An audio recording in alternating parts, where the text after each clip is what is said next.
नमस्कार, आप देख रहे हैं नेक्स्ट नई आवाज में हूं आपके साथ सिराज।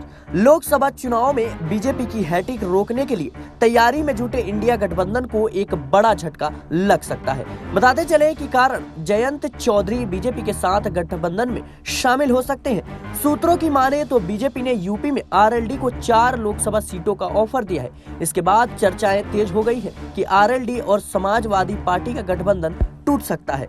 सूत्रों के मुताबिक बीजेपी ने जो 4 सीटें आरएलडी को ऑफर की है उसमें कैराना, बागपत, मथुरा और अमरोहा शामिल है। वहीं समाजवादी पार्टी चाहती थी कि उसके उम्मीदवार मुजफ्फरपुर, कैराना, बिजनौर लोकसभा सीटों पर आरएलडी के सिंबल पर चुनाव लड़े।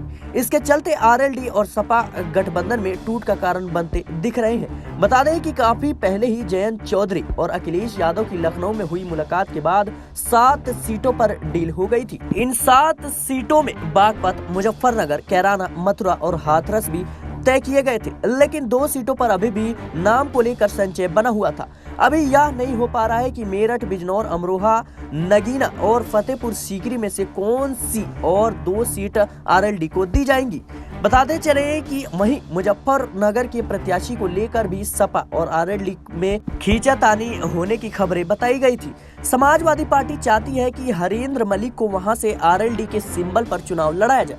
आरएलडी के कई स्थानीय नेता इसका विरोध कर रहे हैं और वह नहीं चाहते कि हरेंद्र मलिक को मुजफ्फरनगर की सीट दी जाए। कारण हरेंद्र मलिक जब कांग्रेस में हुआ करते थे तब से चौधरी परिवार से पुरानी अदावत रही है और मुजफ्फरनगर सीट चौधरी परिवार की कोर सीट मानी जाती है। बताते चले कि उत्तर प्रदेश में आरएलडी और सपा का गठबंधन 2018 के लोकसभा उपचुनाव से हुआ था और कैराना लोकसभा सीट पर हुए उपचुनाव में सपा ने अपने नेता तबस्सुम हसन को आरएलडी के सिंबल पर चुनाव लड़ाया था।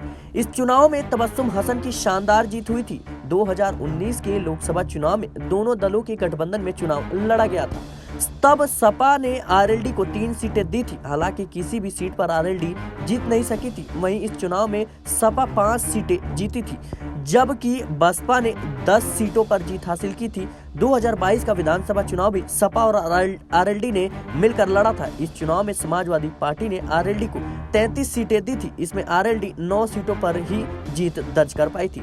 फिलहाल जिस तरीके से खबरें आ रही हैं कि जल्द ही जयंत चौधरी अब बीजेपी से हाथ मिला लेंगे, ऐसे में इंडिया गठबंधन को नीतीश कुमार के बाद एक और बड़ा झटका लगने वाला है। फिलहाल के लिए इस खबर में इतना ही। देश और दुनिया की तमाम खबरों के लिए बने रहे नेक्स्ट नई आवाज के साथ।